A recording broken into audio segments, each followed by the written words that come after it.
I'm so pleased to have the opportunity to introduce our next speaker, who's going to talk to us today about un-stereotyping your brand. Ladies and gentlemen, please welcome Global Executive VP of Marketing and Chief Diversity and Inclusion Officer for Unilever, the formidable Aline Santos.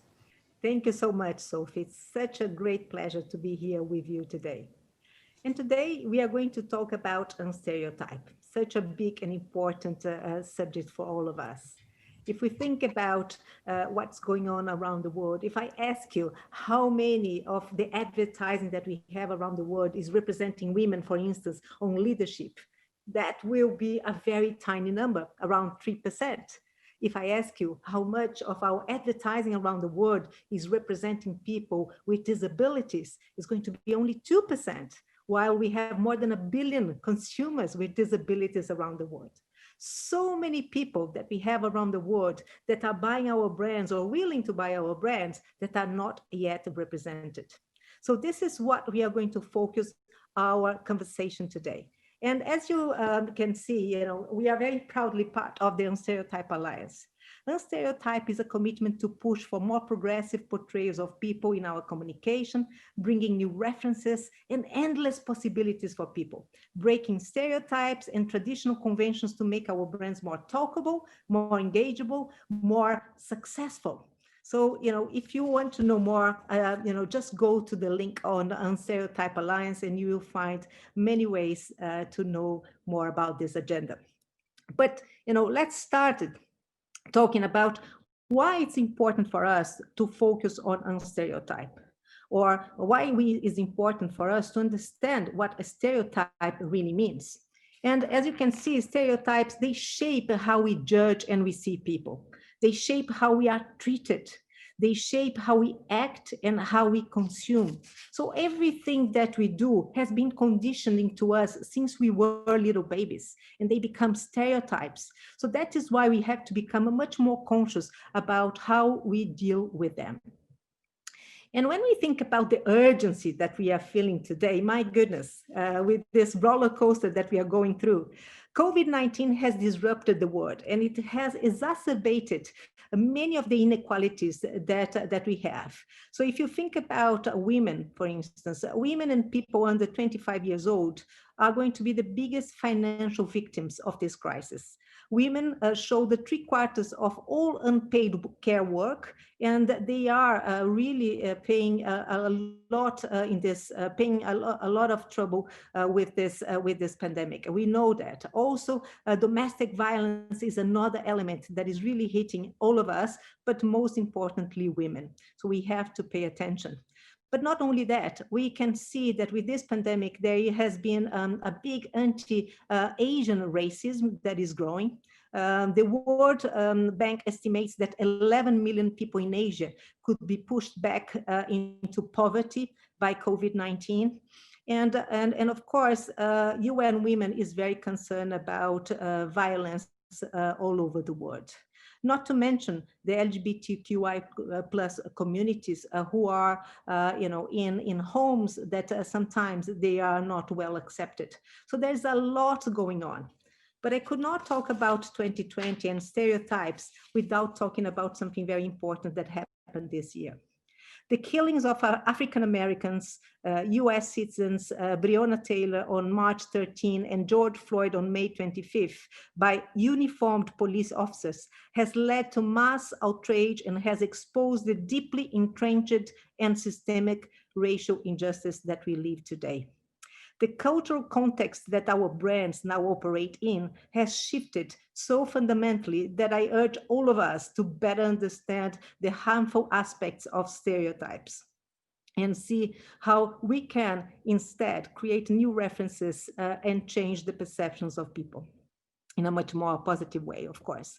And for that, what I would like to do is to talk about, how we are doing businesses in our own companies, how we are really assessing our consumers. Are we doing this in a conscious way? Can we stereotype the way we assess our consumers, the questions that we ask, the groups that we research? Shall we reflect about those things that we are doing with our consumers? Are we really reflecting the reality of our audiences in the communication that we produce? And when we think about everything that we are producing, who is behind the camera? Who is in front of the camera? Our teams are diverse enough or not? Our agencies teams are diverse enough or not? So I think it is time for us to start asking ourselves some important questions and start really promoting some systemic change in the way we do business. But let's talk about why does it matter? My goodness, we have a great opportunity in our hands. We can shape a more inclusive and progressive society where equality and equity flourishes. This is in our hands. It's up to us. And if I, want you to remember one thing from this presentation, is exactly that. Yeah. So just think that, for every story, every image, every asset you put out in the world, every one of them is shaping how someone sees, thinks, and behaves. We hold enormous power and enormous responsibility. And when we get it right, our brands get it right, our business get right. So it's a win-win. It's good for society, but it's also good for our business. Internally at Unilever, we have been researching about stereotypes for a long time. And every ad that we pre-test, we ask questions about how much that ad is stereotypical or not. And when consumers tell us that we have progressive advertising, we have amazing results. What we found out is that progressive advertising produces 37% more branded impact, 28% more purchase intention, 35% increase in enjoyment, 30% increase in credibility, and 17% increase on relevance. So again, it's a no-brainer. We should all take advantage of doing something great for the world, but also great for our businesses. And together with other companies, we created a simple thing just to help marketeers when they are thinking about creating assets, to create something that is more conscious about being unstereotypical. And there are three areas here. So the first one is about a role, then we talk about personality and appearance. So in terms of the role, what we want is to create roles that our characters are there not only doing a job that talks about the benefit of the product that you are selling, but also talks a little bit more about their aspirations, the other sides of their lives. Yeah, I think that we are all tired of seeing a woman cleaning the floor or washing the clothes. They have much more in their lives.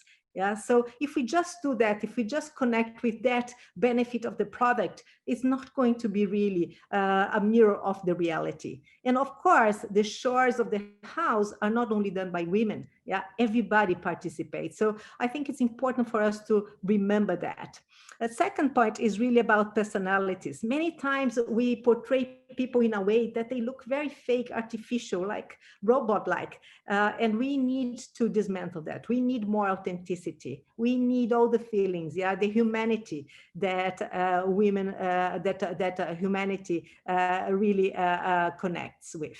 And last but not least, appearance. I think that especially beauty and beauty products, they have been portraying a very stereotypical way of showing beauty. And beauty has been much more a burden than a positive thing that expresses who you are. And I think that we also need to pay attention to that. So this is a very simple framework, with 3 areas for you to pay attention, just to start reflecting before you put a new communication on air and start shaping a new stereotype in the world.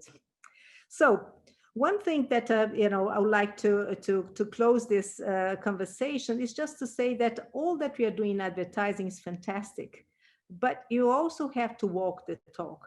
So it's not good enough, to be unstereotypical in the way you do advertising, but you also have to be unstereotypical inside your own company. So at Unilever, what we are doing is making sure that we have a very unstereotypical workplace. So what we talk there is, first of all, equality is not good enough for us anymore. Equality is about fairness, which is great, but better than equality is really equity. And equity takes into account the differences of the different minorities, the requirements that are really differentiated for the different minorities in order that they can participate into the same opportunities. So equity is a very important element. From equality to equity, that is a big shift that we are doing. Then, of course, diversity is something that I think is much more common, having the right diversity around the table, hopefully mirroring the societies where we are. And with that, inclusion, which is giving a voice for everyone who is around the table. So it's not only about the representation, but also having the share of voice around that table. And if we do all those things correctly, the equity side, the diversity side, the inclusion side, eventually we are going to get into the next level, which is the level of belonging. And that is the ultimate sense that we want each of our employees to feel when they walk inside our doors. And Unilever has been doing a lot in the diversity and inclusion area. We have been focusing a lot on gender in the last 10 years. It was a very big agenda. This is a big company with present in more than 170 countries. So it's a big scope. But eventually at the end of last year, we achieved 50-50. So 50% women, 50% men in the company. And that was a big milestone for us. But yet there in gender, there's a lot to be done. In gender, we also wanted to expand our benefits, for instance, for men on paternity leave. Paternity leave is such a big stigma, stereotype in many places in the world. This is something that we wanted to break the stereotypes and make it much more commonplace. Safety for women. Yeah, sometimes people believe that the problems of safety are not inside our doors. But of course, safety and problems of domestic abuse are everywhere, and they cut across all socioeconomic levels. So training and preparing your workforce, giving benefits related to that, also very important. But beyond gender, there are also other agendas that we are very focused at Unilever. Beyond gender, there are other intersectionalities that we are working on. So one of them is LGBTQI+. That community is a community that also needs a lot of help in order to have the right representation. That is a very complex agenda when you treat at a global level, because depending on the country, there are legislations, there are forces that are quite unique, and you need to be attentive to those differences. Another element of our diversity and inclusion agenda is about people with disabilities. Here, from 10 to 20% of the world has some kind of disabilities. At some point, all of us will have disabilities, and Unilever wants to be the employer of choice for people with disabilities. So at least 5% of our workforce has to be of people with disabilities. And for that, a lot of changes in our workplace, in the way we work, has to take place. And last but not least, perhaps the most challenging agenda, perhaps the most important agenda as well of our lifetime, which is race and ethnicity. There's a lot that we wanted to do to really bring equity for this group of people that are really thriving in society now, and we need to recognize this. So for that, we have a pillar that we call brand equity, supply equity. We have a pillar that is community equity. So everything that we are doing there, again, is recognizing the starting point of that community. What are the support systems that that community requires in order that can thrive even more? So these are the focus areas at the global level. At the local level, there are many other things that we are doing, and we could spend hours talking about this, because this is again a passion point for me. But what I would like to leave with you today is this humble ask to really reflect. how much you have as an opportunity in your hands today, leading the brands that you are leading, the companies that you are leading, in order that you un-stereotype not only your advertising, but also your workplace. If you think about today's environment, it has never been so critical for a company to demonstrate its commitment to addressing inequalities. If you think about stakeholders, investors, and regulators, they care more than ever about all those things. And I think that, as I was saying before, it's not only about helping society, it's also helping your business to grow faster. So with that, I would like to thank you very much. And I will leave you with 3 films from Unilever that are showing in Asia how we are un-stereotyping our advertising. Thank you so much.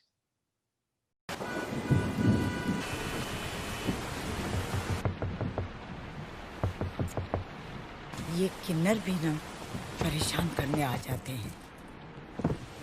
अरे नहीं माँ जी, कुछ लेने नहीं देने आई हूँ। बगल में मेरी चाय की दुकान है और बारिश में सब अटके हुए थे तो सोची सबको एक एक कप चाय पिला दूं। लीजिए लीजिए ना।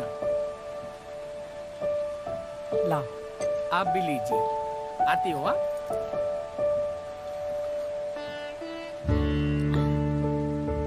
अरे सुनो, हाँ? जरा इधर आओ। अरे नहीं माँ जी, आज पैसे नहीं लूंगी। पैसे कौन दे रहा है? सदा सुखी रहो।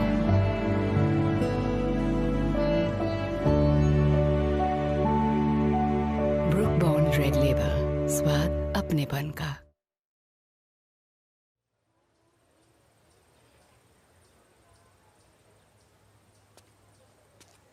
One ticket, please. 300, please. 300. Madam, passport. Aadhaar card नहीं चलेगा? अरे, आप चाय पियेंगी? जी जरूर। ये लीजिए, प्लीज। चेहरों में नहीं, इंसानों में बसता है India.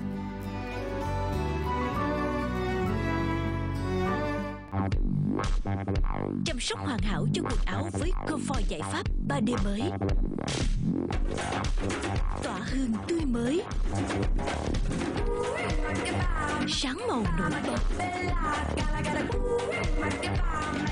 Mềm mại dịu dàng. Hoàn thiện các bước chặt xả với comfort giải pháp 3D mới, giúp quần áo không chỉ mềm mại ngát hương mà còn sáng màu nổi bật. गाड़ी में रहो।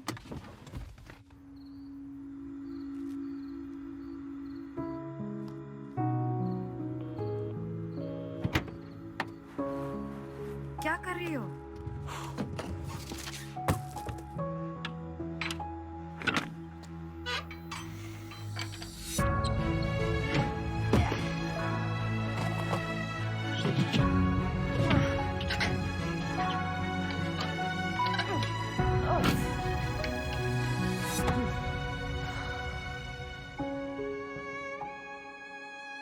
पापा को देखा था। तुम कब इतने बड़े हो गए? हॉर्लिक्स, दूध, गेहूं, vitamins. Thank you so much, Aline. That was incredibly insightful. So much in there for everybody listening.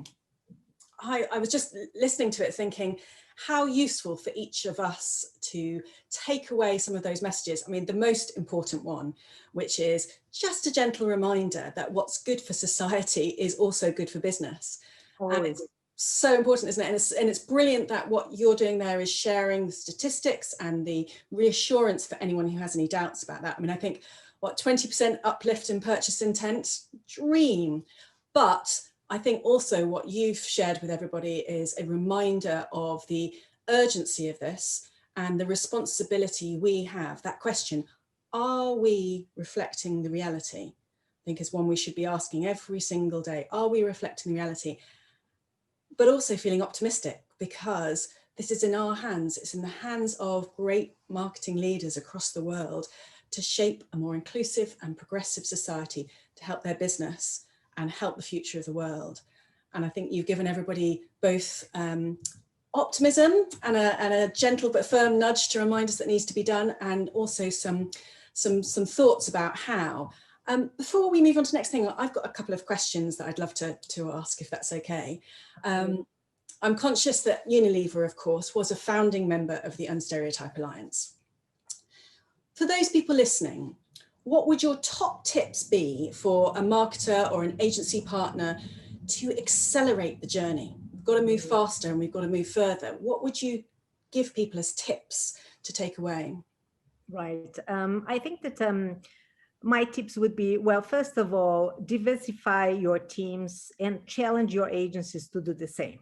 Mm-hmm. Recruitment can take time, so look within your organizations to find talents that may have been overlooked, and especially where the teams are not diverse enough, and bring in outside perspective. So I think representation is very critical inside your company and inside your partners.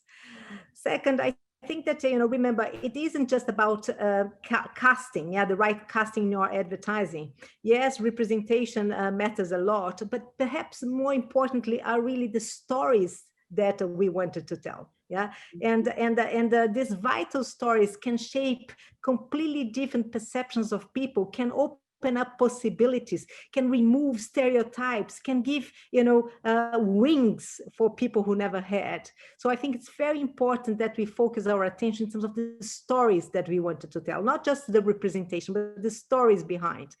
And last but not least, very important, if you are serious about that, you measure what you treasure. And thanks to the measurement that we have been doing at Unilever, we are getting better every year. And more we have evidence that this works. So it's very important for whoever is starting this journey to start also measuring it. I love that extra level of, it's almost the obvious thing to think about how people are reflected and the switch there, but that true great marketing comes from understanding the real stories and what consumers are doing, and to be able to reflect that means that it's so much more. And I think all of us always know that what gets measured gets done. So making sure the goals are in there, I think it's an excellent point. You talked a little bit in your introduction about brand activism, and the fact that this isn't just coming from the inside of organizations and people wanting to do the right thing, but actually it's consumer led. Actually, there's something out there. What trends are you seeing around that?